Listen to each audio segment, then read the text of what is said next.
சரி. எப்பொருள் யார் யார்வை கேட்பினும் அப்பொருள் மெய்ப்பொருள் காண்பது அறிவு. அப்போ நீங்க தொடர்ந்து உங்களை நீங்க சுய ஆராய்ச்சி பண்ணணும். அதான் அதுக்கு தான் அடிக்கடி நான் சொல்றேன் இது. அதே போல எவ்வளவு ஒரு விஷயமா இருந்தாலும் அது உண்மை என்னான்னு உங்க சொந்த மூளை வச்சு கண்டுபிடிக்கணும். மனதை வைத்துக்கொண்டு யோசிக்கணும். எந்த அளவுக்கு நன்மை இருக்குது, சரி நன்மை இருந்தா நன்மையின் பக்கம் நிக்கணும். தீமை இருந்தா ஒதுக்கி வச்சிரணும். தீமை இருந்தால் ஒதுக்கி வைக்க வேணும். சரிங்க நன்மை இருந்தா அதுதான். சென்ற இடத்துல மனம் செலவு பண்ணக்கூடாது. கண்ட இடத்துல மனத்தை செலவு பண்ணியாச்சு. சென்ற விடத்தான் ஆமாங்க சென்ற விடத்தான் செலவிடாது. சென்ற இடத்துல மனதை செலவிடக்கூடாது. செலவிடாது. தீமையெல்லாம் சரி ஒதுக்கி வச்சுக்கிட்டு சரி நன்மையின் பக்கம் நிக்கிறதா அறிவு. சரிங்க இதுதான் ரெண்டு அறிவு இருக்குது. வெளியே சரி பார்க்குற அறிவு வேற, உள்ளே பார்க்குற அறிவு வேற. வெளியே நான் சொல்லுவேன், எல்லாரும் சொல்றதெல்லாம் கேட்டு உங்க சொந்த மூளையை வைத்து முடிவு பண்ணி மறுபடியும் உள்ள கொண்டு போகணும். உள்ள கொண்டு போய் மனசை கண்டபடி செலவிடக்கூடாது. சரி, அப்படின்னா எதுல நன்மை அதிகமா இருக்கு, எதுல தீமை அதிகமா இருக்குது? நன்மை அதிகமா இருந்தா அது பக்கம் நின்னுக்கணும், அவ்வளவுதான். இதுல செலவும் சரிங்க கம்மி, நன்மை அதிகமா இருக்கு, நீங்க தான் முடியும். எதுல நன்மை அதிகமா இருக்குன்னா அது என்னன்னு நீங்க தான் புரிஞ்சுக்கணும். ஓ, இதுல நன்மை இருக்கு. அப்ப உடம்பு உடம்பு சரி. உடம்பு தனக்கு தேவையான சக்தியை தயாரித்துக் கொள்கிறது, அல்லது பேலன்ஸ் நடுத்தரம் பண்ணிக்குது. குறையாம பார்த்துக்கு தன்னுடைய சக்தியை குறையாம பார்த்துக்குது. ரெண்டாவது வந்து அது பராமரிச்சுட்டே வருது, ஆச்சரியமா இருக்குது. எப்படி சூரியன், சரி எப்படி விண்வெளி இதெல்லாம் பார்த்தா நட்சத்திரம்லாம் தனக்குத்தானே சக்தி தயாரிச்சுக்கும் வெளிவிடும். அதே மாதிரி உடம்பு ஒரு நட்சத்திரம் தான். நம் மனித வடிவம் தாண்டி மனித வடிவம் தாங்கி வந்திருக்கிறோம், அவ்வளவுதான். மனித வடிவமா சரிங்க மாறிட்டோம். இது வந்து பல கோடி ஆண்டா எங்கிருந்தோ வந்து பூமியில விழுந்து அது பூமியில இருந்து தாவரமா மாறி இதெல்லாம் நமக்கு 450 கோடி ஆச்சு. இதெல்லாம் நம்ம எங்கிருந்து இருக்கோம்? ஆகாயத்திலிருந்து தான் வந்திருக்கிறோம். அது வெவ்வேறு காலகட்டமா இருக்குது. ஆகையினால் நமக்கு தேவையான சக்தி சரிங்க இயற்கை இன்னும் குறைக்கிறது இல்லை. அப்படி பார்த்திருந்தா சரி இயற்கை வந்து ஆற்றலை வெறும் பொருளாவே படைச்சிருக்கலாம். அப்படி இல்லை, அதனாலதான் ஆற்றலா படைச்சிருக்குது எல்லாமே. ஆற்றல் தான் பொருளா சரிங்க மாறும். ஆற்றல் தான். அப்ப நம்ம நேரடியாக ஆற்றலே எடுத்துக்கிறோம். தாவரம் வந்து எது, தாவரம் தனக்கு தேவையான ஆற்றலை வெளியிருந்து எடுத்து இனப்பெருக்கம் செய்யுது. சரிங்க அதனுடைய மரபணு நம்மகிட்ட இருக்கிறதுனால தான் நோய் நல்லா ஆகுது. சரிங்க அதுக்கு வாயு வயிறு சரிங்க கிடையாது. அதுக்கு வாயு வயிறு மனம்ல அது கிடையாது. நமக்கு வாயு வயிறு அதெல்லாம் பரிணாமத்துல மாறி இதுலயே நமக்கு இயற்கை என்ன பண்ணுது, நம்மளை ஏமாத்துது. இயற்கை சரிங்க நம்மளை வணக்கம். இயற்கை நீங்க தோட்டத்து பக்கம் போயிட்டீங்க. இயற்கை நம்ம ஏமாத்தி ஏமாத்தி ஏமாத்தி ஏமாத்தி அப்ப இயற்கையினுடைய குற்றத்தெல்லாம் புரிஞ்சுக்கிட்டு நம்ம என்ன பண்ணணும், நம்ம வந்து நன்மையின் பக்கம் திருப்ப. அப்ப இயற்கையும் நாம் வழி நடத்த வேண்டியது இருக்குது. இயற்கையும் நாம் வழி நடத்தணும். இப்ப இயற்கையவே இப்ப மாடு இருக்குன்னு வச்சுக்கோங்க. மாடு இயற்கை தான். ஆனால் அது சொன்னபடி கேட்காது. அதுக்கு என்ன பண்ணணும், மூக்குநாங்கயிறு போட்டு நம்ம சொல்லபடி கொண்டு வர்றோம். அதே மாதிரிதான் ஒரு யானையை வந்து அடக்க முடியாது. ஆனா அது அங்குசம் போட்டோம்னா அது போட்டு இழுத்தோம், நம்ம சொன்னபடி கேட்கும். குதிரை வந்து இயற்கை தான், ஆனால் அதை அடக்க முடியாது. அது கடிவாளம் போட்ட சொன்னபடி கேட்கும். இப்படியே ஒவ்வொன்றுக்கும் கடிவாளம் இருக்கு. இந்த மாதிரி இந்த பசி ருசி எல்லாம் தவறான கொள்கையால் இயற்கை உண்டாக்கப்பட்டது. பசி ருசி, இந்த பகுத்தறிவு மனம் இதெல்லாம் வந்து இருக்குது. ஆனா நம்ம பயன்படுத்த தெரியல. அதெல்லாம் சுத்தப்படுத்துகின்ற கடிவாளத்தை போடுறோம். சுத்தப்படுத்துகின்ற கடிவாளத்தை போடுகின்ற பொழுது பசியின ஏமாத்து வேலை, பகுத்தறிவை நம்ம சரியா பயன்படுத்தல, மனதை ஒழுங்குபடுத்தல இப்ப தெரியுது. அதுக்கு தண்டனை வருது. அதுக்கு தண்டனை பணம் கட்டி தண்டனை கட்டி தண்டம் கட்டினாதான் அந்த புத்தி வரும். என்னது, அதனாலதான் இந்த பண்டமாற்று முறை வச்ச. சும்மா சொன்னா செய்ய மாட்டான்னு சொல்லிப்பட்டுதான் அவன் கஷ்டப்பட்டாதான் அது சரியா செய்வான்.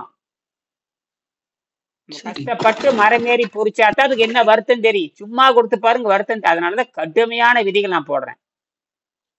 தினம் எனக்கு தினம் ஒரு போன் 2 போன் வருது. யாரையும் நான் ஏத்துக்கிறது இல்லை. இன்னைக்கு காலையில கூட ஒரு பையன் தீர்ப்புலேருந்து கூப்பிட்டுருந்தேன். இதெல்லாம் மருத்துவம் கற்றுக்கொள்ள வேண்டியது. இது வந்து மருத்துவம் கற்றுக்கொள்ள வேண்டியது. இது மருத்துவராகத்தான் நான் பார்ப்பேனே தவிர நோயாளியை பார்க்கணும். நோயாளின்னு மாத்திரை கேட்பேன், மருந்து கேட்பேன், அதெல்லாம் என்கிட்ட கிடையாது. இப்போ டானிக் கொடுத்தா சரியா போச்சு, 200 ரூபாய்க்கு ஒரு டானிக்கு சரி, அப்படிலாம் இது கிடையாது. நீயா மருத்துவரை மாறுறது இது வந்து 12 ஆண்டு பின்பற்றாத. இந்த மாதிரி கடுமையான கட்டணத்தை சொன்னேன். நன்றிங்க, ஏன்னு போனை வச்சுட்டான். அவ்வளவுதான், முடிஞ்சு. இனிமேல் வரவே போறதில்லை. அதுக்கப்புறம் அவனுக்கு தேவையான வீடியோ அனுப்பிச்சு வச்சுட்டான். அவன் பார்த்தவன் திருந்திக்க வேண்டியதான். இப்ப என்ன பண்ணிட்டேன், இந்த புத்தகத்துக்கு 1000 நன்கொடை வச்சுட்டேன். இப்போ இனிமேல் புத்தகம் நான் விற்கிறது இல்லை. 1000 நன்கொடை கொடுத்தா என்கிட்ட வாங்கிக்கோ, இல்லையா புத்தக கடையில வாங்கிக்கோ.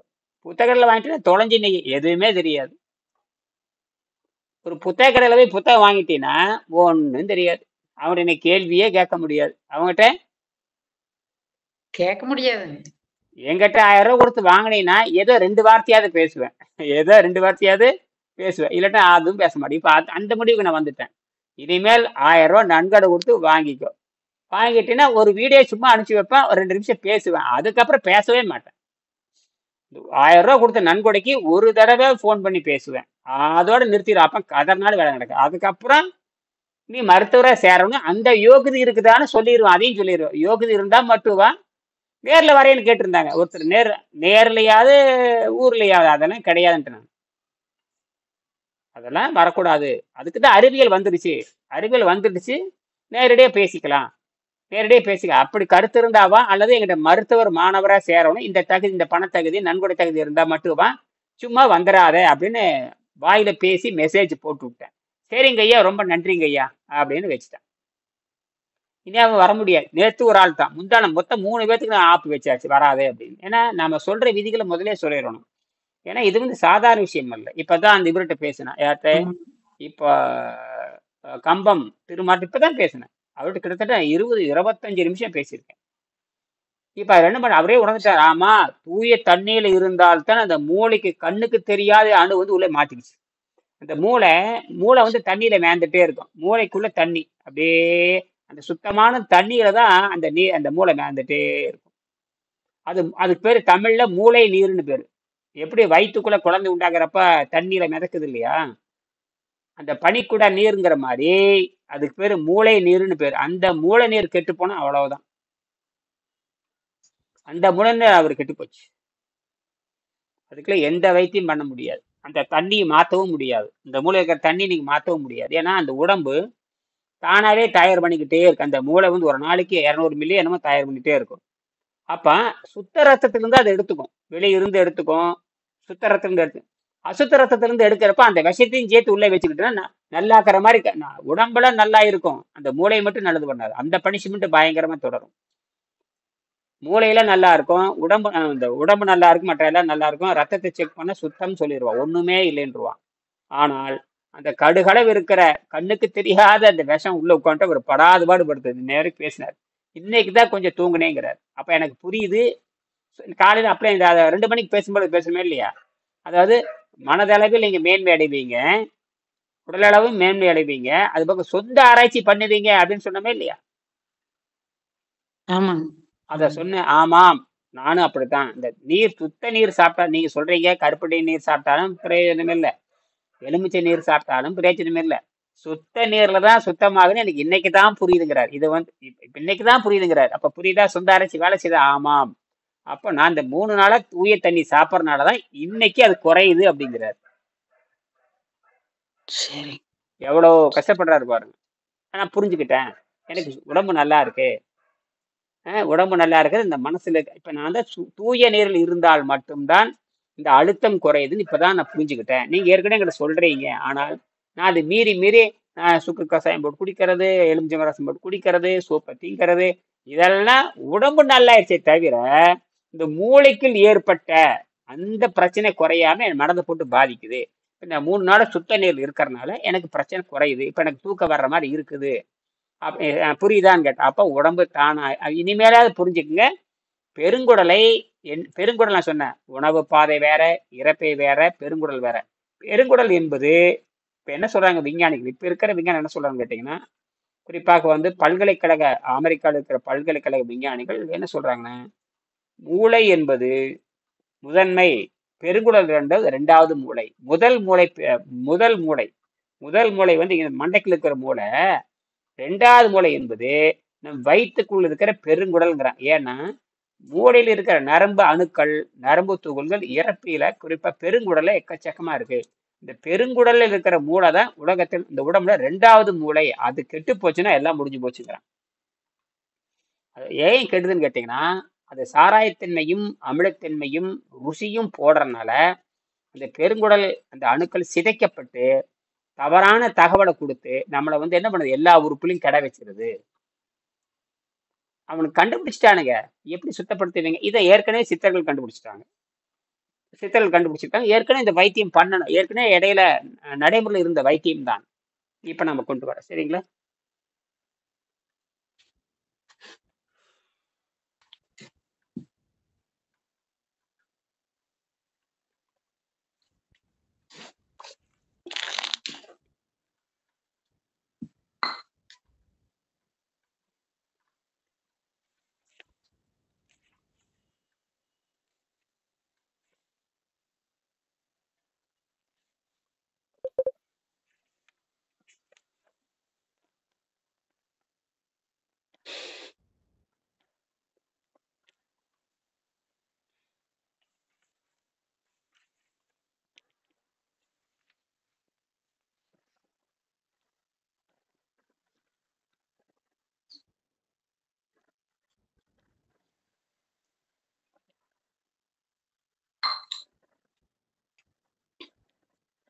நம்ம இது வரைக்கும் நம்ம சாப்பிட்டுருக்கோம். அதாவது இப்ப பாத்தீங்கன்னா 67ஆம் பக்கத்துல 4வது பாடம் 67ஆம் பக்கத்துல ஒரு இடையில மட்டும் சொல்றேன்.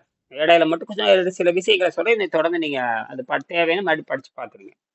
ஒரு நாளைக்கு 2 பக்கம் 3 2 குறைஞ்சது 2 பக்கமாவது நீங்க படிச்சுட்டு வரணும். அதுல ஏதாவது சந்தேகம் இருந்தா அதுல இருந்து கேட்கலாம். எனக்கு அப்பதான் எனக்கு வந்து நீங்க படிக்கிறத உறுதிப்படுத்தணும். நான் படிச்சு படிச்சு எதாவது எனக்கு உங்களுக்கு சொல்றதுக்காக சொல்லுவேன். கோர்வையே சொல்ல மாட்டேன். ஏற்கனவே கோர்வையே 47 பாடம் கோர்வையே நடத்தியாச்சு. அதை பார்த்தாவே புரிஞ்சுக்கும். இப்ப வந்து தற்செயலா என்ன என்னென்ன நினைக்கிறேன், உங்களை தினம் நான் பார்க்கணும் இல்லையா? உங்களை பார்க்கறதுக்கு தான் தினம் நான் இந்த பாடம் எடுக்கிறது. பல நன்மைகள் இருக்கு. நீங்க சொல்லலாம் எனக்கு இந்த மாதிரி இருக்கு. இந்த பேச பேச பிரச்சனை வந்தா சொல்லலாம். இதுக்கு தான் தினம் சந்திக்கிறது. இந்த மாதிரி வாய்ப்பு எங்கேயுமே கிடையாது. உலகத்துல இன்னைக்கு கிடையவே கிடையாது. ஒரு மருத்துவத்தை தொடர்ந்து கவனிக்கணும். அப்ப எனக்கு வந்து ஆட்கள் குறைவா இருந்தா தான் நான் வந்து பேச முடியும். ஆட்கள் குறைவா இருந்தா தான் எனக்கு பேச முடியும். நிறைய பேர் அதை பேச முடியாது. இதுக்கு எனக்கு நேரம் சரியா இருக்குது. சரியா? அதனால சில இதே நேரத்தில் மைக்கு வர மாதிரி பண்ணு. வாட்ஸ்அப்ல மைக்கு வர மாதிரி பண்ணு. பேசுது நல்லா தெரியுது. அவங்க பேசுறது கேக்குது. நீங்க பேசுறது கேக்குது. எல்லாமே கேக்குது. எல்லாம் தெளிவா இருக்கு. என்ன இந்த அலைவரிசை தான் கொஞ்சம் ஏதோ தகராறு பண்ணுது. அந்த ஃபைபர் கேபிள் தான் வேலை செய்யும். பார்க்கலாம். நீங்க ஜியோ போட்டிருக்கிறீங்க, காட்டுக்குள்ள இருக்கிறீங்க. ஜியோ போட்டு இந்த தகராறு. அதுக்கு 5G வேற வச்சிருக்கான். அது எப்பயுமே வந்து அப்படிதான் பண்ணும். அது வந்து அலைவரிசை மூலம் வரும். இது அப்புறம் ஆப்டிக்கல் ஃபைபர் கேபிள்ங்கிறது வீட்டுக்கே வந்துடுது. நேரே டெலிஃபோன் மாதிரி அது. அதனால அதுவுமே 10 அடிக்குள்ளதான் வேலை செய்யும். அது போட்டீங்கன்னா 10 அடி 20 அடிக்குள்ள வேலை செய்யும். நீங்க 1 ஏக்கரை 1/2 ஏக்கரை தள்ளி போட்டா வேலை செய்யாது. 100 அடி தண்ணா வேலை செய்யாது. நானே அங்க போட்டுக்குன்னா 15 அடிக்குள்ளதான் 20 அடிக்குள்ளதான் 2-3 ரூமுக்குள்ளதான் வேலை செய்யும். அங்க கடைசியா அங்க 100 அடி தள்ளி போட்டா வேலை செய்யாது. அந்த சிக்னல் கிடைக்காது. டெலிஃபோன் மாதிரி தான் இது. ஆனா தெளிவா இருக்கு. பக்கத்தால இருந்தா தெளிவா இருக்கு. அது இருக்கட்டும். இப்ப அது பிரச்சனையே இல்லை. அது தான் செய்யணும். இப்ப எல்லாருமே ஃபைபர் கேபிள் போடுறது அதுக்கு மாசம் 500 இருக்கு. இப்படி எல்லாம் இருக்கு. வேற வழி இல்லை. ஏன்னா நாம வந்து அறிவியல் இல்லாம இதை செய்ய முடியாது. அறிவியல் எல்லாமே செய்ய முடியும். நல்ல வேலை இப்ப இந்த இதுவாது எடுக்குதே. இதையும் இல்லைன்னா ஒன்றும் பண்ண முடியும். வேறு போன்ல பேசி எப்ப புரியுது? நேர்ல பார்த்தா மூஞ்சி எப்படி மாறி, நான் எப்படி இருக்கேன், நீங்க எப்படி இருக்கிறீங்க, நான் கொடுத்துருக்கேன்னா இழைச்சிருக்கேன், எல்லாம் நேர்ல பார்க்கணும். இதுதான் மிகப்பெரிய கண்டுபிடிப்பு. உலகத்திலேயே அற்புதமான கண்டுபிடிப்பு இந்த ஸ்மார்ட் போன் கண்டுபிடிச்சா பாருங்க. பயங்கரமான கண்டுபிடிப்பு. இல்லைன்னா ஒண்ணும் பண்ண முடியாது. கடிதத்துல எப்ப எழுதி புரிய வைக்கிறது? குருகுல கல்வினா பக்கத்திலேயே இருக்கணும். சும்மா சாதாரண விஷயம் இல்லை. இப்ப நான் அதை தான் சொல்றேன். இன்னைக்கு அறிவியல் வந்தங்காட்டி வீட்டிலிருந்து செய்யறப்ப என்னன்னு கேட்டீங்கன்னா, வீட்டு முறைக்கும் யோக முறைக்கும் தொடர்பே கிடையாது. நேர் எதிரானது. வீட்டு வாழ்க்கை முறை என்பது வேறு, தூய்மையான வாழ்க்கை முறை என்பது வேறு. இப்ப வீட்டு வாழ்க்கையும் இந்த தூய்மையான வாழ்க்கை ரெண்டு பேரும் குழப்பிக் கொள்ளக்கூடாது. அதனாலதான் இது வந்து யோக முறையில தூய்மை செய்கின்ற பழக்கம். நீங்க வந்து வெளியே போறனால நிறைய பேர் ஒரு தொழில் ரீதியாக வெளியே போறீங்க. அப்ப எல்லாரும் கேட்பாங்க. அப்ப நான் சொல்றேன், அப்ப என்ன சொல்றேன்னா, நான் யோக பயிற்சியில் இருக்கிறேன், உடம்பை இலக்கி வச்சிட்டு இருக்கிறேன், அல்லது என் உடம்பை சுத்தப்படுத்துறது இது அற்புதமான ஒரு கலை. அந்த கலையை கத்துக்கிட்டு என்னுடைய உடல்நிலை வந்து தேவையில்லாத கழிவுகளும் சளியும் இருக்கிறனால அதை சளி குறைக்கிறேன். அதுக்கான பயிற்சி சளி எடுக்கிற பயிற்சி பண்ணிட்டு இருக்கிறேன். இந்த மாதிரி எல்லாம் இருக்குது. சும்மா ஒரு வினாடி பேசிட்டு வந்தேன். யாராவது கேட்டா மற்றபடிக்கு பெரும்பாலும் இது ஒரு மருத்துவம், நான் கத்துக்கிட்டு இருக்கிற பின்னாட சொல்றேன்னு சொல்லிடுங்க. என் உடம்புல நல்ல பின்னாட சொல்றேன், நான் கத்துக்கிட்டு இருக்கிறேன், இது ஆராய்ச்சி பண்ணிட்டு இருக்கிறேன், மருத்துவ சோதனை பிளட்டு யூரின் எல்லாம் டெய்லி செக் பண்ணிட்டு இருக்கிறேன், உடம்பு எப்படி மாறுதுன்னு பார்த்துக்கிட்டு இருக்கிறேன், மருத்துவ சோதனை பண்ற நிறைய செலவாகும், நிறைய செலவு பண்ணி நான் கத்துக்க என்னோட நோய் தான், எனக்கு உடம்பு தான், ஆரோக்கியம் தான் முக்கியம், நோயற்ற வாழ்வே குறைவுற்ற செலவு தான் முக்கியம், அதற்காக நான் செலவு பண்றேன். அப்ப என் உடம்புல இருக்கிற விஷமெல்லாம் வெளியே போகுது. உடம்பு விஷம் எப்ப நான் நினைச்சேன்னா நான் என்னுடைய உணவு பழக்கம் என்னென்ன உணவு பழக்கம் எந்தெந்த உணவு பழக்கம் என் உடம்பை கெடுதுன்னு ஆராய்ச்சி பண்றேன். அதுக்குன்னு முறையான வழி இருக்கு, அதுக்கு முறையான அறிவியல் இருக்கு. ஆக நம்ம ரத்த சோதனை பண்ணாம சிறுநீர் சோதனை பண்ண இதெல்லாம் செய்ய முடியாது. அதனால நீங்க எடுத்தேன் கவுத்தல் யாரும் செய்ய முடியாது. எனக்கு 100 ஆண்டு நோய் இல்லாம வாழணும் அப்படின்னு நினைக்கிறேன், அதற்கு நான் பயிற்சி பண்றேன். இது உங்களால வாய்ப்பு இருக்குமான்னு தெரியல, வேணா நீங்க பாருங்க அப்படின்னு சும்மா ஒரு நிமிஷம் பேசி முடிச்சிடணும். தேவையில்லாம விளக்கம் சொல்லவே கூடாது. அவன் கேட்காத வரைக்கும் அடுத்த பதில் சொல்லக்கூடாது. என்ன ஆச்சு அப்படின்னு கேட்டா அவன் யோகா பயிற்சி பண்ணிட்டு இருக்கிறேன், மறுபடியும் விளக்கம் கேட்டா நீ வேணா போன் நம்பர் கொடுத்து பாத்துக்கோ அப்படின்னு சொல்லி தப்பிச்சுக்கணும். அங்க போய் நீங்க போயின்னு சொல்ல முடியாதுல்ல. 10 வருஷம் ஆனாலும் அவ்வளவு சீக்கிரம் எளிமையா சொல்ல முடியாது, புரியுதா? அதனாலதான் நான் இப்ப என்கிட்ட யாராவது பார்த்தா கூட அதோட சரி, சரி வணக்கம், என்ன சாப்பிட்றீங்களா, ஆச்சு, எப்ப சாப்பிட்டீங்க, எல்லாம் சாப்பிட்டாச்சு, அவ்வளவுதான். நேற்று கூட ஒருத்தர் கேட்டாரு, குண்டா 97 கிலோ, நீங்க எப்ப சாப்பிட்டீங்க? சாப்பிட்றது ஒரு பிரச்சனையா, ஆரோக்கியமா இருக்கிறே முதல்ல கேளுன்னு கேட்டேன். சாப்பிட்றது ஒரு பிரச்சனை, சாப்பிட்டா என்ன பெரிய, சாப்பிட்றதுனால என்ன, நீங்க சாப்பிடாம இருக்குன்னு சொன்னாங்க, யாரையா சொன்னாங்கன்னு கேட்டேன். நீ ஏன் கற்பனை பண்ணிக்காத, நான் சாப்பிட்றேன் சாப்பிடல அதை பத்தி நீ ஏன் கவலைப்படுற, ஆரோக்கியமே இருக்கிறையா, அதான் கேள்வி. அதான் அந்த வீடியோ போட்டுற மாதிரி பாருங்க, நீங்க பாத்தீங்களா இல்லையா? நேற்று ஒரு வீடியோ போட்டனே, கல்லீரல் அந்த கல்லீரல்ல கல்லு பித்தப்பையில கல்லு, அதை பாத்துருங்க, முழுமையா பாத்துருங்க. பாத்தீங்களா? இன்னும் இல்லைங்க. பாத்துற வேண்டியதானே, அதுதான் உங்களுக்கு போட்டேன். சரி, என்ன அனுப்புறோம் அது பாத்துருங்க, அதுக்கு தானே உங்களுக்கு அனுப்புறோம். அது பார்க்காம எனவே பார்த்துட்டு இருந்தேன்னா பிரயோஜனம். என்கிட்ட யாரு என்ன கேள்வி கேட்டாங்க, என்ன பதில் சொல்லிருக்கான்னு நீங்க தான் நீங்க தான் உணரணும். அதுபோக வகுப்பு நடக்கிறதையும் என்ன பண்றான், வகுப்பு நடக்குது அந்த லிங்கையும் அனுப்புறான். இன்னைக்கு 6 வகுப்பு நடந்தாதான் பார்ப்போம். அதெல்லாம் பார்த்தீங்கன்னா என்ன நடந்ததுன்னு அது தெரியும். இன்னைக்கு என்ன வகுப்பு நடந்தது, நீங்க வந்தது எங்கிட்ட எல்லாமே அதுல தெரிஞ்சு போகும். தினா நீங்க அதை பார்க்கணும். உங்களுக்கு அதை விட ஒரு வேலை என்ன உங்களுக்கு? இந்த வகுப்புங்கிறது அதுதான் சொல்றேன், உங்க சொந்த வேலையில வச்சுட்டு இருந்தீங்கன்னா எதுவுமே தெரிஞ்சு கொள்ள முடியாது. உங்க சொந்த வேலை இருக்கப்படாது. நோய் நல்லா ஆகிற வரைக்கும் சொந்த வேலை யார்கிட்ட பொறுப்பு ஒப்படைச்சிடணும். இல்லைன்னா நீங்க உடை பத்தி புரிஞ்சுக்கவே முடியாது. இந்த கஷ்டப்பட்டு இவ்வளவு கஷ்டப்பட்டு வீடியோ நடத்தி, ஏன்னா நீங்க அதை ஏன்னா அடிப்படையை புரிஞ்சுட்டீங்கன்னா அப்புறம் பயம் இல்லை. ஒரு 100 நாளைக்காவது நீங்க புரிஞ்சுக்கணும். 100 நாளைக்காவது தியாகம் பண்ணியாகும். நேரத்துக்கு இதுக்கு 24 மணி நேரம் தூங்குற நேரத்துக்கு தவிர இதை பத்தி தான் படிக்கணும். நீங்க எங்கேயாவது அவசரமா வெளியே போனா மட்டுமே தவிர்த்துக்கலாம். மற்றபடிக்கு என்ன அடுப்புறோம் அதில் பாத்துறணும். அப்பதான் அது தெரியும். நான் என்ன பேசுறேன்னு உண்மை தெரியணும்ல, சும்மா இப்படி அதெல்லாம் அந்த கரெக்டா இருக்கணும். அப்போதான் இது புரிந்து கொள்ள முடியும்னா. இது அவங்க தலையெடுத்த மாத்திர சமாச்சாரம். சும்மா காய்கறி சாப்பிடு அது எங்களுக்கு யாருக்கு தான் தெரியாது. மண்டையில ஏற்றப்பட்ட அத்தனை செய்திகளும் மாத்தி ஆகணும், சுத்தப்படுத்தி ஆகணும். இதை உடம்பு மட்டுமல்ல, மூளையில இருக்கிற பழைய செய்திகளையும் இது வரைக்கும் நீங்க கற்பனை பண்றது போல ஒட்டச்செறியணும். ஒட்டச்செறிஞ்சிட்டு இயற்கை சட்டத்தை மட்டும்தான் உள்ள கொடுக்கணும். இயற்கை இப்படித்தான் இருக்கிறதுன்னு சொல்லணும். நம்ம மனிதனுடைய கற்பனைக்குள்ள இங்க வேலை இல்லை. மனிதனுடைய கற்பனைக்குள்ள வேலையை நீங்க பண்ண அதெல்லாம் கிடையாது. மனிதன் எதிர்காலத்தில் இயற்கை இப்படித்தான் விரும்புகிறது, இயற்கையை நோக்கி உடம்பை திருப்புகிறோம், அதுக்கு பசி தாக்கத்தை கட்டுப்படுத்துறோம், உணவு கட்டுப்பாடு, இப்படி எல்லாம் இருந்தா மட்டும்தான் அது அப்படியே அந்த மனம் விடுதலை அடையும். மனம் புரியாம பண்ண 2 தான், மனம், உடல், அப்புறம் ஆன்மான்னு சொல்லக்கூடிய வெட்டவெளி. இது இந்த 3 தான். அதுக்கு நம்ம சிக்கிட்டோம். இதை நோக்கி திருப்பணும். அப்ப சொந்த வேலைகள்லாம் மறப்பேன். எனக்கு எந்த சொந்த வேலையும் என்ன வச்சுக்கிறது இல்லை. நானும் உங்களை மாதிரி நாய் மாதிரி சுத்திட்டு இருந்தா போக வேண்டியதுதான். காலையில கடை திறந்து வச்சுட்டு சாயங்காலம் வரைக்கும் பணம் சம்பாரிச்சுட்டே இருக்கிறாங்க. எதுக்கு சம்பாதிக்கிறாங்கன்னு எனக்கு தெரியல. நானும் சம்பாரிச்சவங்க தான், லட்சக்கணக்கில் சம்பாரிச்சு லட்சக்கணக்கு விட்டுருக்கிறேன். ஷேர் மார்க்கெட்ல விட்டுருக்கிறேன், எல்லாத்துலயும் பணம் விட்டுருக்கிறேன். ஆனா நல்ல வேலை தப்பிச்சுட்டேன், நல்ல கடன்கார ஆகாம தப்பிச்சுட்டேன். ஆனா இது வரைக்கும் எனக்கு சொந்த காசு வாங்கித்தான், சொந்தமா சம்பாரிச்சுட்டேன். இந்த மாதிரி ஷேர் மார்க்கெட்டு அரசாங்கமே எல்லாம் நடத்துது, பேங்க் அரசாங்கம் நடத்துது, ஷேர் மார்க்கெட்டு அது வந்து அரசாங்கம் நடத்துது. ஆனா அதுல தான் எல்லா உலகத்துல மொத்த ஊழலுமே ஷேர் மார்க்கெட்டு தான். அரசாங்கத்துக்கு நல்லா தெரியும், யாரையும் தண்டிக்கிறதும் இல்லை. இதெல்லாம் என்னமோ பண்ணிட்டு போறாங்க. சரியா? அதனால அஹ், உடல் உள்ள இதான் முடிச்சுக்க போறேன். உடலில் உள்ள அப்புறம் இரவு 8 மணிக்கு பேசுறேன். உடலில் உள்ள பழைய மருந்துகள் பக்க பக்க விளைவுகளினால் புதிய நோய்களை உண்டாக்குகின்றன. அதாவது இது வரைக்கும் நீங்க மருந்து மாத்திரை சாப்பிட்டுருக்கீங்க பாத்தீங்களா? இது வரைக்கும் நீங்க மருந்து மாத்திரை சாப்பிட்டுருப்பீங்க. சரியா? உடலில் உள்ள பழைய மருந்துகள், அந்த ஓல்டு மெடிசன். வாங்க சங்கர். Old medicine. என்ன அலுவலில் இருக்கிறீங்களா? சரி, நான் பேசுறது கேக்குதா சங்கர்? பேசுறது கேக்குதா சங்கர்? சரி, பரவாயில்ல. சரி. உடலில் உள்ள உடலில் உள்ள பழைய மருந்துகள். உடலில் உள்ள பழைய மருந்துகள். பழைய மருந்து எப்ப சாப்பிட்டீங்க? மருந்து மாத்திரை மூலிகையில சாப்பிட்டுருப்பீங்க, அதெல்லாம் வெளியே எடுக்கணும். இப்ப பழைய மருந்து தெரியுமா அர்த்தம்?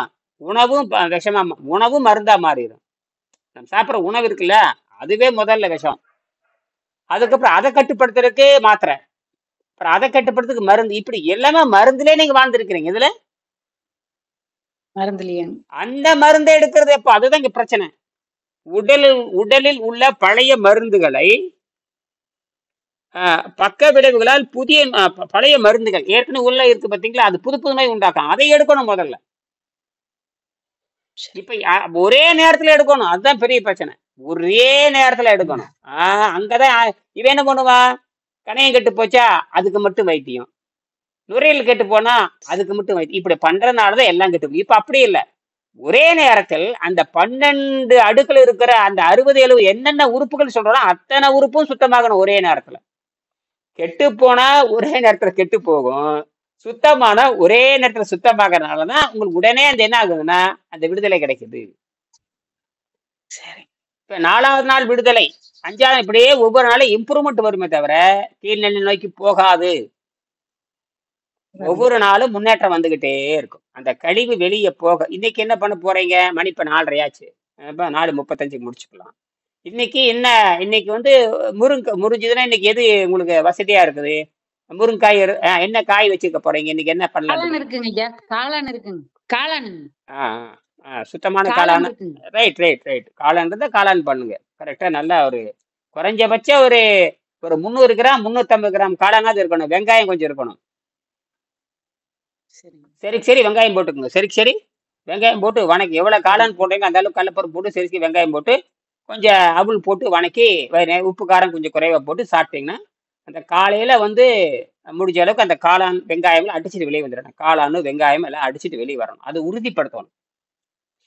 அப்ப அந்த அப்ப அந்த அந்த குடல் பழக்கப்படுத்தணும். கீரை காய்கறிகளுக்கு குடல் பழக்கப்பட்டு வரப்போ அப்ப என்ன ஆகுதுன்னா இந்த உடம்புல ஆக்சிஜன் நைட்ரஜன் எல்லாம் சேர்ந்து ஒரு வகையான உப்பு, இயற்கையான பாதுகாப்பான உப்பு உற்பத்தி ஆகும். அதுக்கு பேர் நைட்ரிக் ஆக்சைடு உப்புன்னு பேர். நைட்ரிக், அது உலகத்திலேயே வந்து இதுதான் அப்படி உற்பத்தி பண்ண மாட்டேங்க. அதுக்குன்னு தனி உணவெல்லாம் கிடையாது, தனியா செலுத்தவும் முடியாது. ஆச்சரியமான உண்மை. அது தானாவே உற்பத்தி ஆகிற நைட்ரிக் ஆக்சைடு. அந்த அடப்பு தான் மூக்குல இருக்கிற அடப்பெல்லாம் குறைஞ்சிருக்குமே. குறைஞ்சிருக்குங்க. மூச்சு நல்லா போகுது. நீங்க இரவு நல்லா போய் வருதுன்னு சாதாரண விஷயமான்னு கேட்கறேன். இதுக்கான மூக்கல என்னென்ன கஷ்டப்பட்டிருப்பீங்க. இதனால் ஏற்படுகின்ற மண்டை அழுத்தம், இதனால் ஏற்படும் நரம்பு அழுத்தம், இதனால் இதெல்லாம் வந்து போத்து இந்த சுவாச கோளாறு வந்துட்டாவே நீங்கள் முடிவெடுக்கிறதே தப்பா முடிவெடுப்பீங்க. என்னது? உங்கள் வாழ்க்கையை பத்தி முடிவெடுக்கிறது, உங்கள் குழந்தைகளை பத்தி முடிவெடுப்பது, சமுதாயத்தை பத்தி முடிவெடுப்பது, இதெல்லாம் தப்பா வேலை செய்யும். ரொம்ப கொடுமையானது. அடேங்கப்பா, சுவாச கோளாறு வந்துட்டு மூளை கெட்டு போச்சுன்னா தப்பா முடியும். உங்க கணக்கே தப்பா போயிடும். இதெல்லாம் ரொம்ப உடம்பார் அழியின் உயிரார் அழிவர், திடம்பட விஞ்ஞானம் சேர மாட்டார்கள். எவ்வளவு பெரிய உண்மை தெரியுமா? உடம்பு கெட்டு போச்சுன்னா எல்லாம் போயிடும். இப்ப நம்ம என்ன, இந்த உடம்பு கரெக்ட் பண்ணிட்டே வரோம். இப்ப எல்லா மண்டலமும் சரியாயிரும். உங்களுக்கு மூல மண்டலத்தை திறந்து சரியாயிரும். சுவாசம் சரி வந்துட்டாவே, சுவாசம் நல்லா போகுதுனாவே எல்லா அவயங்களும் தன்னுடைய வேலையை மீண்டும் புதுப்பிக்க ஆரம்பிக்கும். இப்ப ரெஸ்ட் வேற கொடுத்துருக்கிறீங்க. அப்ப என்ன கேட்டீங்கன்னா, ஓய்வு கொடுக்குறப்போ வயிற்றுக்கு தான் ஓய்வு, மற்ற சராசரி வேலை நீங்க செய்யணும். அங்க போறது, இங்க வர்றது, குழந்தைகளுக்கு உதவி செய்யறது, இதெல்லாம் அவங்க சின்ன சின்ன வேலைகளா இருக்குல்ல, அதெல்லாம் நீங்க பண்றீங்க. அதெல்லாம் அவங்களா பண்ணிட்டா வர உங்களுடைய உதவி எதிர்பார்க்கிற சின்ன சின்ன வேலைகள் நீங்க செய்யணும். உங்களுடைய உதவியை எதிர்பார்க்கிற சின்ன சின்ன வேலைகளை செய்யணும். கடுமையான வேலைகளை அவங்ககிட்ட ஒப்படைச்சு விட்டுருங்க. புரியுதா? தவிர்க்கவே முடியல அப்படின்னா அது போலாம் வரலாம், அது வேற. ஆனால் அப்ப போகிறப்ப சொல்லிட்டு போகணும். அப்ப என்ன பண்ணணும்னா தூய தண்ணீர் எடுத்துக்கணும். அந்த சொன்ன பாருங்க, இந்த உருண்டை, இந்த பழ உருண்டை அந்த வேர்க்கல்லையும் நாட்டு சக்கரை போட்டு அடிச்சு எடுத்துட்டு அது கூட 4-5 பேரிச்சம்பழத்தை போட்டு ஒரு 4-5 உருண்டை எடுத்துட்டு போயிடணும். அதை சாப்பிட்டுக்கிட்டே போயிட வேண்டியதுதான். போயிட்டு அவங்க வேலையெல்லாம் முடிச்சுட்டு இடையில நீரையும் அருந்திக்கணும். பசியை கட்டுப்படுத்தணும், நீரை அருந்திக்கணும். திருப்பி வீட்டுக்கு வர்றீங்க. வீட்டுக்கு ஒரு 5 மணி 6 மணிக்கு வந்தீங்கன்னா நல்ல காய் நல்லா வணக்கி, கொஞ்சம் சோறு ஏதோ என்ன இருக்கோ காய் நல்லா வணக்கி, சோறு இருந்தா சோறு, வரிக்கி இருந்தா வரிக்கி, ரஸ்க் இருந்தா ரஸ்க்கு, அல்லது பிரெட் இருந்தா 2 ரொட்டி துண்டு, எப்பவுமே அதெல்லாம் வச்சுக்கணும். ரஸ்க்கு வாங்கி வச்சுக்கணும் எப்பவுமே. அவசரம் ஏதாவது கட்டாயம் அவள் இருக்கணும். கட்டாயம் அவள் இருந்தா போதுமானது. எப்பவுமே அவள் 1/2 கிலோ 1 கிலோ இரும்பு இருந்துட்டே இருக்கணும். அதை போட்டு தின்னுட்டீங்கன்னா அது காலையில அடிச்சுட்டு வெளியே போயிடும். மீண்டும் உணவு கட்டுப்பாடு இப்படியே அடி மேல அடி வச்சு துவைச்சுக்கிட்டே இருந்தா தான் அது கரெக்டா முடிச்சுக்க போறேன். சரி, இதோட முடிக்க போறேன். உடலில் உள்ள பழைய மருந்துகள் பக்க விளைவுகளினால் புதிய நோய்களை உண்டாக்குகின்றன. அப்ப இந்த மருந்தை வெளியெடுத்தாகும். இதான் பெரிய பிரச்சனை. ஆக இந்த எல்லா வகை மருத்துவங்களும் பொருந்தும். அதாவது எல்லா மருந்துகளுமே, அது மூலிகை மருந்தா இருந்தாலும் சரியே, அது எந்த மருந்தாலும் சரியே, அது பக்க விளைவு உண்டாக்கும்னு அர்த்தம். அப்ப பக்க விளைவு இல்லாத மருந்து உலகத்துல கிடையவே கிடையாது. பக்க விளைவு இல்லாத மருந்து உலகத்துல கிடையவே கிடையாது. இயற்கை சட்டத்தை மீறி யாரும் மருந்தை கொடுத்து அழுத்தி வைக்கலாமே தவிர மருந்தை கொடுத்து நோயை குணமாக்க முடியாது என்பது இயற்கை சட்டம். இயற்கைக்குன்னு ஒரு உடம்புல ஒரு சட்டம் இருக்கு. என்னது? இயற்கைக்குன்னு உடம்புக்கு ஒரு சட்டம் இருக்கு. ஏன் மூக்குல சுவாசிக்கிறது, காதுல சுவாசிக்க பண்ணிக்கலாம் பாக்குறேன். இவெல்லாம் பேசுறானு. ஏன் மூக்குல சுவாசிக்கிற, காதுல சுவாசிங்க, கண்ணுல பாக்குறது, வாயில பாருங்களேன், அதெல்லாம் ஒண்ணும். அதே மாதிரிதான் நோயை குணமாக்குற அதிகாரம் மனிதனுக்கு கிடையாது. நோயை குணமாக்குற அதிகாரம் மருந்துக்கு கிடையாது. நோயை அதிகமாக்குறதா இவனுக்கு வருமே தவிர ஒரு நாளும் நோயை குணமாக்க முடியாது. அதனாலதான் வெள்ளைக்காரன் ஒத்துக்கிறான், ஆமா குணமாக்க. அது பிசினஸா மாறிடுது. பிசினஸ் விட்டு தராதனாலதான் மருந்து சாப்பிடு, மாத்திரை சாப்பிடு, சாகர வரைக்கும் சாப்பிடு அப்படின்னு சொல்லி உங்களை வர வச்சு உங்களை மொட்டை அடிக்கிறது அவன் வேலை. இந்த வியாபாரத்தை நீங்கள் புரிந்து கொள்ள வேண்டும். ஆக இது எல்லா மருந்துகளுக்கும் பொருந்தும். அதாவது எல்லா மருந்துகளுமே பக்க விலை உடையது. ஆக இது எல்லா மருந்துக்கும் பொருந்தும். ட்ரக்னு சொல்லுவாங்க. அதாவது இங்கிலீஷ் மருத்துவம் ட்ரக்னு சொல்லுவாங்க. ட்ரக்னு என்ன தெரியுமா அர்த்தம்? ட்ரக்னாவே பாய்சன் அர்த்தம். அப்ப உங்களுக்கு மருந்து கொடுக்குறான்னு சொன்னாவே உனக்கு என்ன கொடுக்குறான்? விஷம் கொடுக்குறான்னு விஞ்ஞானமே சொல்லுது. ட்ரக்னா விஷம். அது ட்ரக் கண்ட்ரோலர்பாங்க.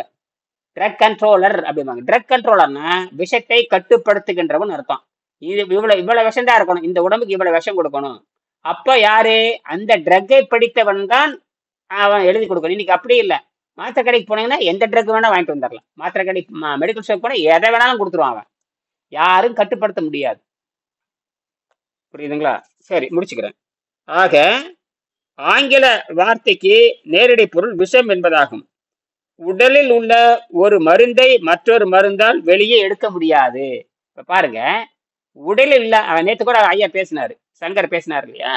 அப்ப நோயை குணமாக்குறது இல்லப்பா. மூளையில கட்டி கரைக்கிறதுக்கு மருந்து இல்ல, அந்த ரத்தத்தினுடைய அடர்த்தியை குறைக்கிறான் பாருங்களேன்.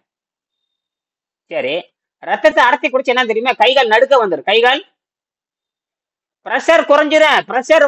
பிரஷர் ரத்த குளகுலான்னு இருந்தாவே ரத்தம் தண்ணியாவும் இருக்கக்கூடாது, கெட்டியாவும் இருக்கக்கூடாது. அதுக்கு தேவையான இடத்துல இருந்தா பிரஷர் வேலை செய்யும். ஒரு பம்ப் ஒரு பம்ப் மேல போகணும், குறிப்பிட்ட பிரஷர் இருக்கணும். என்னது? ஒரு தண்ணி மேல போகணும், குறிப்பிட்ட பிரஷர் இருக்கணும். ஹை பிரஷரா இருந்தா டியூப் உடைஞ்சு போயிடும். லோ பிரஷரா இருந்தா தண்ணி மேல போகாது. இதெல்லாம் புரியுதே இல்லையா? அப்ப அதுக்கான நடுத்தரமான இயற்கையான பிசுக்கு இருந்தா மட்டும்தான் அது புடிச்சு மேலாரு. இவன் என்ன பண்றான்? செயற்கையா ரத்தத்தை லூஸ் பண்றான். ரத்தத்தை லூஸ் பண்ண என்ன ஆகுங்க? நுரையீரல் கெட்டு போய் மூளை எல்லாமே கெட்டு போயிடும். இவன் ஏதோ ஒன்ன காப்பாத்துறதுக்கு மொத்தத்தை டேமேஜ் பண்றான். ஒன்ன காப்பாத்துறதுக்கு என்ன பண்றான்? அப்ப என்ன தெரியுமா? நிரந்தரமான நோயாளி தான். அது மட்டும் இல்ல, மற்ற உறுப்புகளும் கெட்டு போயிடும். நீ மூளையை காப்பாத்த போய் எல்லா உறுப்புகளும் கெட்டு போய்விடும். கடைசியில கோவிந்தா கோவிந்தா தான்.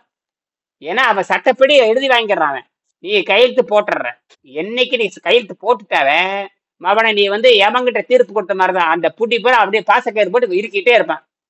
ஒரு நாள் ரிலீஸ் பண்ண மாட்டான். பணத்தை வாங்கிட்டே இருப்பான். பணத்தை நல்லா வாங்கினதுக்கு அப்புறம் பணத்தை கொடுத்துருவான். பணத்தை வாங்கினதுக்கு அப்புறம் கடைசியில் என்ன கொடுப்பான்? ஏன்னா சட்டப்படி நீங்க கையெழுத்து போட்டீங்க. சட்டப்படி நீங்க கையெழுத்து போட்டாச்சு, ஒன்றும் பண்ண முடியாது. ஒரு பைசா திருப்பி வாங்க முடியாது. ஒரு பைசா கூட நீ தனியார் மருத்துவமனையில கட்டின பணம் கட்டினதுதான். 50 கோடி கட்டினாலும் சரி, 5 லட்சம் கட்டினாலும் சரி, செத்து போனா மூடிட்டு வாடான்னு வந்துட வேண்டியதுதான். அதனாலதான் அரசாங்கம் என்ன பண்ணுதுன்னா, எவன் போனதான் என்ன மாத்திரை கொடு மாத்திரை கொடு மாத்திரை கொடு மாத்திரை கொடு இலவசமா அடிச்சு விட. ஏன்னா யாருக்கும் நல்லாக போறது இல்லை, படிச்சாலும் முன்னாக போறது. அதனால பேப்பர் மட்டும் கையில் கொடுத்துட்றான். அவன் படிச்சா என்ன, படிக்கட்டு என்ன. இதை இயற்கை படிச்சிருக்கிறான். அதனாலதான் சொல்றேன், இது வந்து எதிர்காலத்து நல்ல தொழிலாக அமையும். ஒன்னா நம்மளை காப்பாத்திக்கலாம், அல்லது நான் சொல்லித்தர்ற மாதிரி நீங்களும் சொல்லி கொடுத்து நல்ல வழியில பொருள் எடுத்து முயற்சி பண்ணலாம். மீண்டும் நம்ம இரவு 8 மணிக்கு சந்திக்கலாம்.